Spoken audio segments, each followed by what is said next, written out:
Hello. Today in the video lecture, we are going to be discussing Chapter 18, Late Adulthood. So let's look at Erikson first. First of all, the age is 65 and older. The crisis is integrity versus despair. And I'm going to go over that in a lot more detail on the next slide. The developmental task is retrospection about one's life. We look back on our lives and we ask ourselves, do we feel like we lived a good life or are we filled with regrets? The strength we earn is wisdom, and at this point, the influences are the entire world. And it can be everything from politics to family to religion. Basically, when you get to be this age, the entire world has the potential to change your point of view. So let's talk about the crisis of integrity versus despair. If you overcome the crisis, meaning you have lived your life with integrity, you have successfully navigated this crisis, meaning that the person feels they have lived a good life and they are satisfied with their achievements. In other words, not a lot of regret. On the other hand, people who don't resolve this crisis successfully feel despair. They feel like they have made too many wrong decisions or that they did not make enough good decisions. And this is often characterized by a fear of death and being contemptuous of society in general. And when you think about it, there's really two kinds of old people. There's the old people that are super happy and they say hi to everyone and they just enjoy life. And there are the people who are super cranky and hate everything. The whole world is going to hell in a handbasket, in other words. So you can really tell just by the way people behave whether or not this crisis has been overcome or not. The medical specialty of this age era is known as gerontology, and this is a growing field because the baby boomers who were born 1945 to 1963 are hitting their senior years, and because the baby boomers were the largest influx of babies in the history of the United States, we see a massive number of our population becoming senior citizens, especially in the next 10 to 15 years.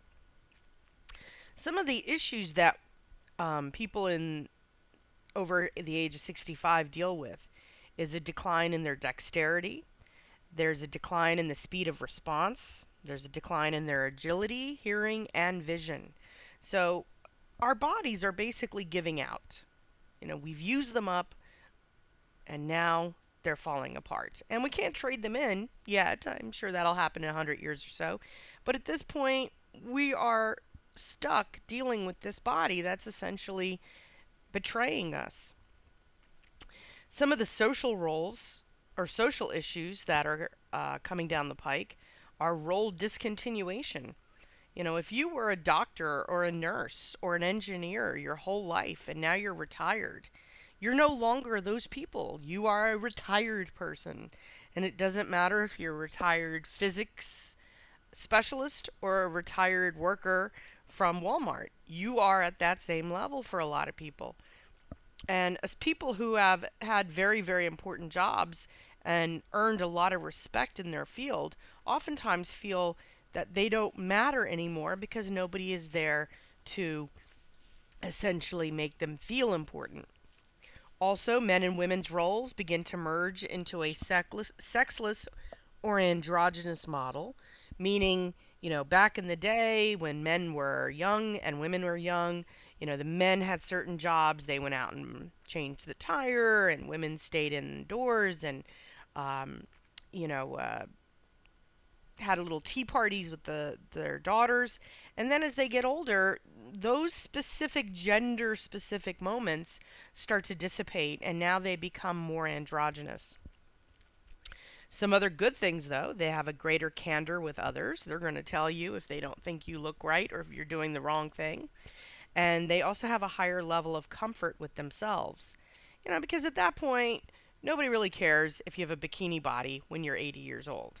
So people tend to just get over it, and they say, you know what? For as long as I have left on this earth, I'm going to enjoy who I am.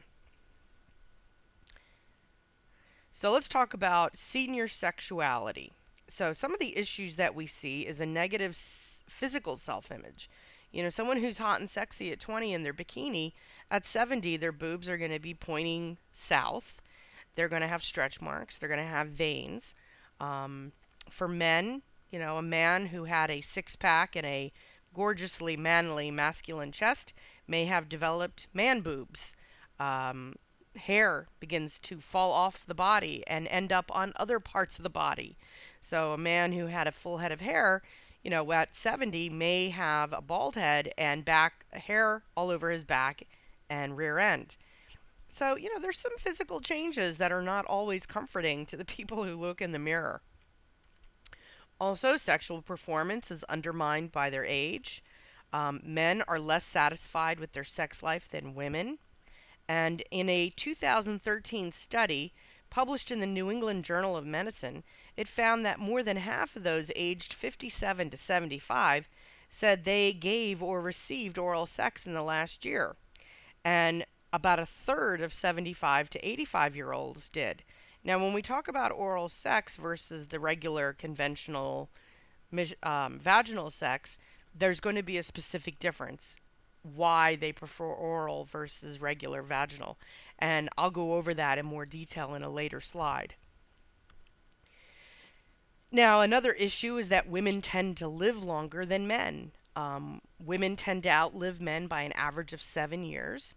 So if someone is born in 1940, if they're a male, they're going to die on average 7 years before a woman who was born in 1940. Additionally, women tend to marry men who are 4 years older than them. Therefore, on average, women are widows for about 11 years. Now, in the last few years, the numbers are skewing lower, meaning women are only living about 5 years longer than men.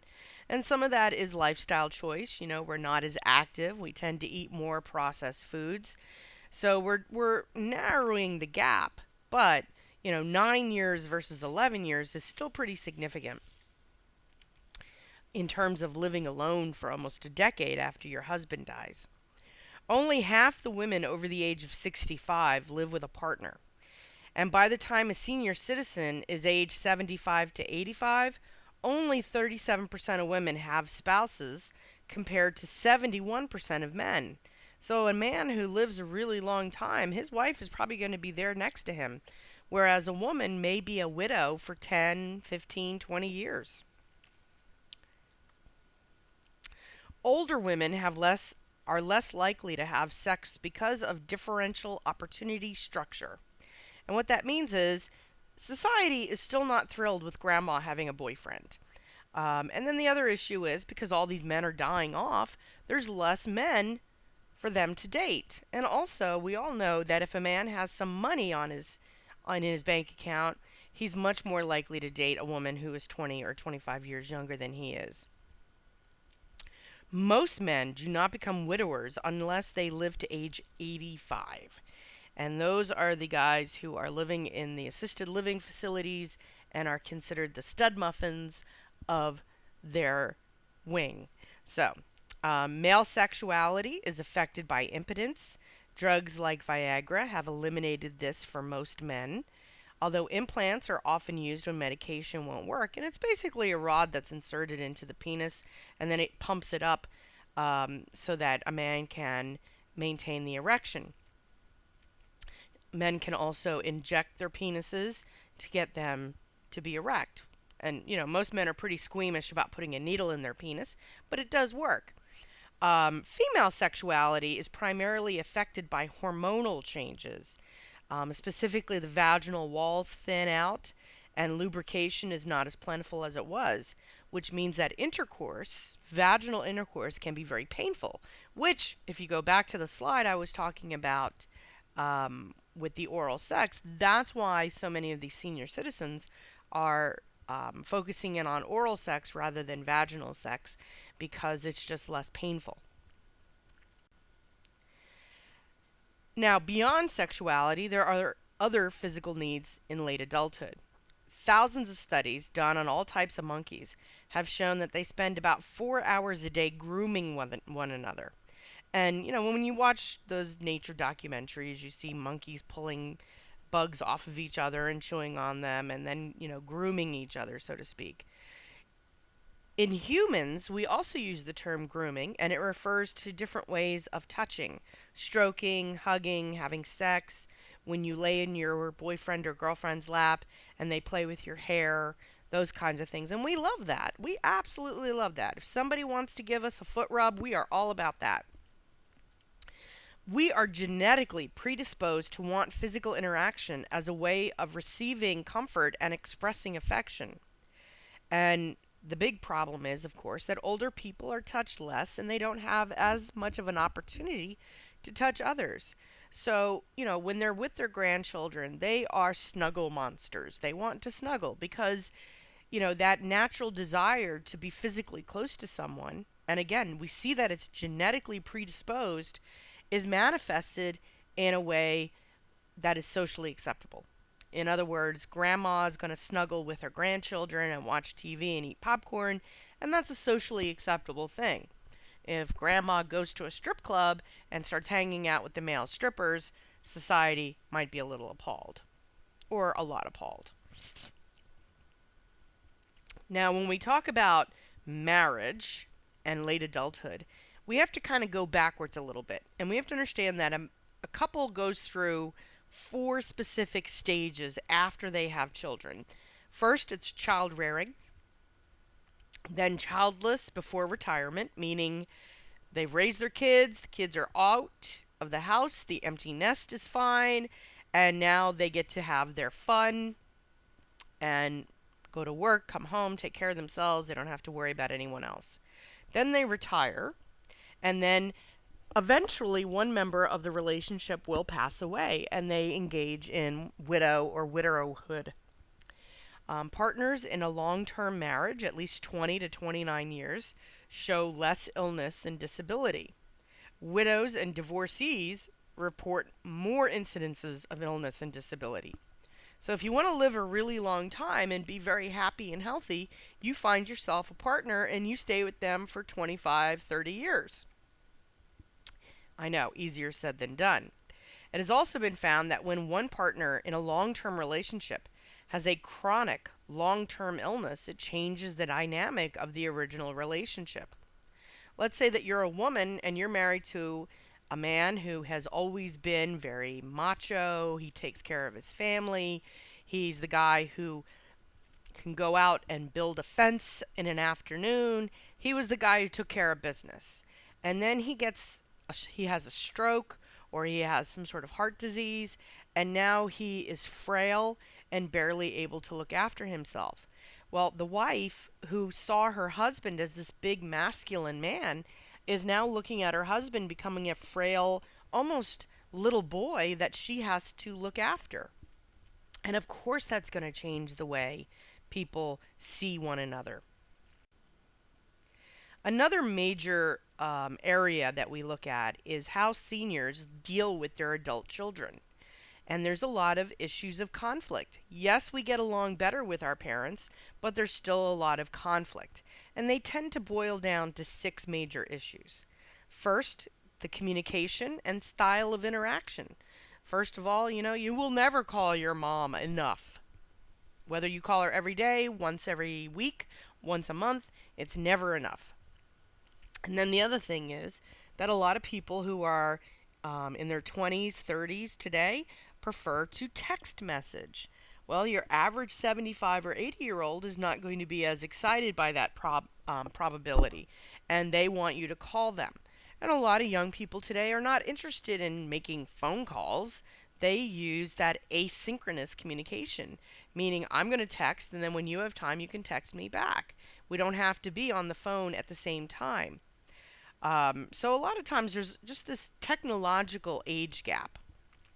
Number 2, lifestyle choices and habits. Things like how you raise your children, which we're going to talk about in more detail with number 3. But lifestyle choices can be, the kind of house you want to buy, the kind of car you drive. My father, when I bought my first car, and it was a sports car, and it was pretty, and it was black, and it had all the bells and whistles. My father was like, "What do you need that for? You should get a more sensible car." Well, I was 22 years old. I didn't want a sensible car. I wanted a sexy black car. And, this is a lifestyle choice. He did not understand why it was important for me to have this car, and I didn't understand why he had a say in it since I spent my own money. But that's what parents do. Then we get number 3, parents' practices and values. And you see this all the time. Mom and dad raising their children, the children grow up, they have their own children, and now mom and dad are going to criticize everything their own children are doing with their kids. And it can be something silly, like how often a child is allowed to play a video game, if they're allowed to watch TV while they're eating dinner, even what they're allowed to eat for dinner. My sister-in-law doesn't want her sons eating a lot of sugar, which is fine. But, my parents are all about hiding candy throughout their house for the boys, their grandsons, to find. And it makes my sister-in-law a little crazy. But that's kind of the grandparent prerogative. Religion, ideology, and politics. We had talked earlier in the semester about how most people will oftentimes turn away from their church that they grew up in and try out some new religious understandings. And eventually they do return to their own religion in the vast majority of cases. But, there are going to be scenarios where a person who was raised, for example, Christian may decide that they want to change their religion and become a Buddhist. Politics, your family is a hardcore Republican and you want to be a Democrat or a Libertarian. So, there's going to be this conflict because your parents are heavily invested in you living a life that is very similar to theirs. Work habits, you either work too much or too little. It's never just right. And then last but not least, and this is every woman's nightmare, is the standards of household maintenance. No matter how much you do in your own house before your mother and father come over, your mother's going to run her finger along something and point out the dust. They have a much different perspective on what a house should look like than you do. And as a consequence to that, you just have to deal with it. Even something like mowing the lawn. They have a specific way they want to do it. You do it your lawn the certain way, and of course you don't agree, and it becomes an issue. Then there's wives and daughters. Women prefer to have the support of their children, whereas men prefer to have the support of their wives. It is the daughters or daughters-in-law who tend to be the primary caretaker for elderly patients. But a new generation of sons born after 1964, so in other words, the Generation X, and then after that, the millennials, are stepping forward more to help. And the reason for that is because prior to the 1970s, most moms were stay-at-home moms. But the economy radically changed. Feminism came in, which gave women the right and opportunity to control when and how she has babies, and they entered the job force. So most of us who were born in Generation X grew up with a mom who worked. And as such, the sons saw their mom working and contributing just as much as their dads, and they saw more of that equal relationship. And it's even more so with the millennials who were born after 1982 and 83, is that they saw their mom and dad working and working together with the household stuff. So sons are more likely to pick up the slack now than they were 10 years ago. Caregivers experience a higher than normal level of depression and stress, and that's a big issue for people in their middle adulthood. And then last, caring for someone with dementia is the most stressful experience of all, and that is just one of those issues now that we're seeing, is that your middle adult person, someone in their 30s or 40s or 50s, is not only dealing with their own children, but they're dealing with their elderly parents. And they are squeezing from both sides. So this person is feeling a significant amount of stress. Then we deal with widowhood. Major life changes. Shifting social relationships with family and friends. If you did everything as a couple and now your husband or your wife is gone, it's going to change the dynamic.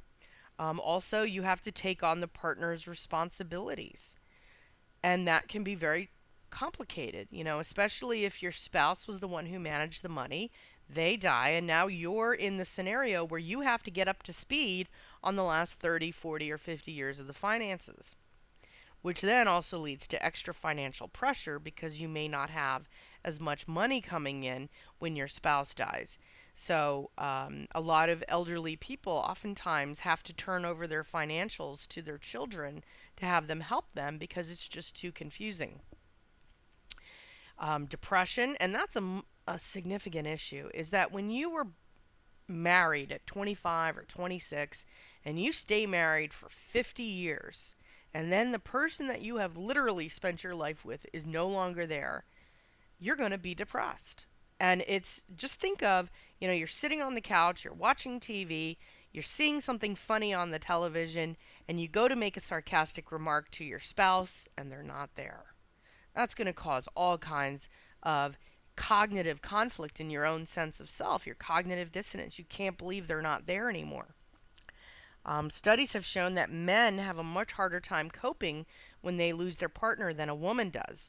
And in fact, a lot of studies show that most men who lose their partner, um, relatively young, in their 60s or early 70s, will remarry within 2 years because they just miss having a partner in their life. So then we have grandparents. And grandparents, as I mentioned before, are a tremendous resource for people with young kids because grandparents are totally about their grandchildren. Grandparents experience what we call existential love. And look at the word existential, the exist as the beginning of that. They exist in that present moment because they know, especially if they're on the older side, that they may not be around when the grandchildren are teenagers. So they go out of their way to shower their grandchildren with love and affection and candy and gifts and all kinds of stuff. So the love of grandparents is that wonderful thing for children because the grandparents are not worried about them growing up to be contributing members of society. They want to pamper and spoil and cherish that very moment because they know that in the next 2 years their health could go downhill. Now, the opposite is what parents deal with, and this is called generative love. And again, think of the word generate. You want to make sure your child doesn't grow up to be a serial killer. So, this is when you make sacrifices for the sake of your children. Maybe you are not able to take them to Disney World because you want to put your child in a special tutoring program in the summer. So we make sacrifices. Grandparents, on the other hand, they're all just about giving everything they can to the child because they know they don't have to. There's a good chance that they won't be around when the child grows up. Grandparenthood is positively linked to mental health and the morale of elderly people. And most grandparents prefer a non authoritative relationship with their grandkids, meaning, yeah, they're not going to yell at their grandkids. They are going to spoil them rotten. But there is a trend, especially in the last 10 or 15 years, where grandparents are raising their grandchildren because the parent is absent, often because of drug or alcohol addiction or problems with mental health, or the parent was incarcerated. So, and there are situations where mom and dad just leave, and they leave their children with their grandparents. So you'll see here that over the first 10 years, give or take, of the 2000s, the numbers were going up pretty quickly. And again, this is going to change the dynamic because the grandparent is not necessarily the grandparent. The grandparent evolves into a parent. Then there's friendships. The characteristics of friendships for people in their late adulthood include they're rarely terminating. You're not going to break up with your best friend because she pissed you off. Men tend to trust their best friend more than women trust theirs. So women still think their best friend is going to steal their man or whatever. Men, not surprisingly, have less personal conversations. Women discuss relationships and men discuss sports and politics.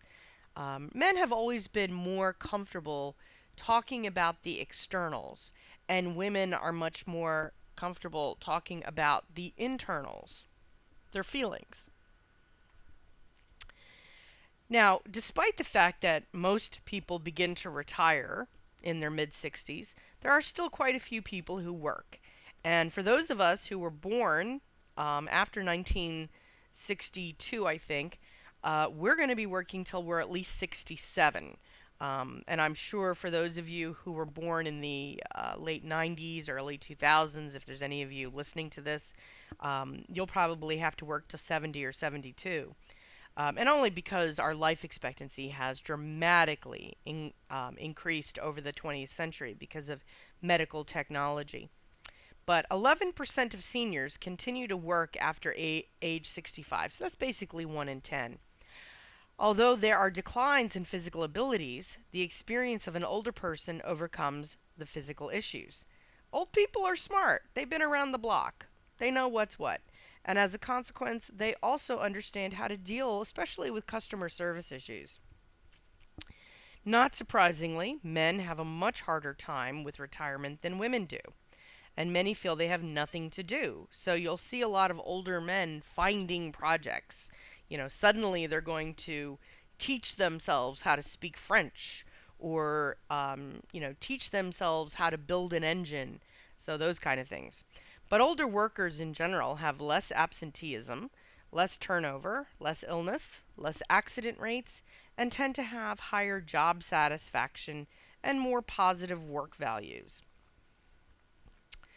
The research about late adulthood comes from the Committee on Human Development, conducted a gerontology study at the University of Chicago. And what they found was that a person in their 50s becomes more introspective and more interested in their inner selves. They're more interested in how they became the person they are. They're not living on impulse like you might do as a teenager. Instead, they're beginning to examine the choices they've made and why they made those choices. And then as people move into their 60s, they begin to see the world as a dangerous and complex place. People in their 60s begin to fall behind in technology. That doesn't mean all of them, that means some of them. And especially people who don't have a lot of education are a little afraid of trying to learn new things with the technology. So you might see somebody in their 60s who are still playing, music on LPs instead of downloading music and listening to it on their phones. So it's not that they don't want to learn, it's that oftentimes they're afraid of learning. And then the other thing is that society becomes much different as you get older. And that different doesn't mean it's better, doesn't mean it's worse. That differentness is what makes people nervous. The intensity of emotion invested in tasks decline, meaning you just don't care as much. If something doesn't work out, oh well, you move on. Gender role reversals, again, you're looking at women oftentimes having to take more responsibility with finances. Men oftentimes are so bored after they retire, they start taking over things like they take over the cooking, or they start vacuuming every day, or they start looking at how things are done around the house and putting in improvement plans. And then the expectations of age status becomes more rigid. In other words, that you should act your age. So when you see somebody who's 70 who is doing something silly, an older person would say, act your age, you're 70 years old. And, somebody who is a little more whimsical likes to be whimsical and wants to be silly at 70. We should all hope to be a little silly at 70. Last slide is about what happens right before we go shuffle off to our mortal coil. People who are fairly healthy have what is called the activity theory.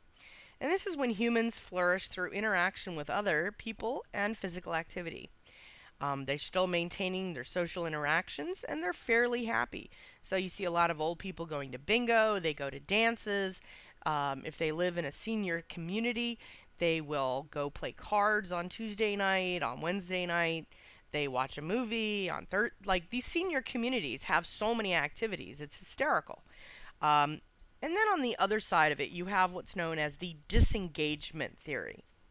And this is when mature adults are likely to gradually disengage themselves from their fellow human beings in preparation for death. And it is believed that disengagement is a temporary transition from active elder to a more spiritually oriented person who is dying.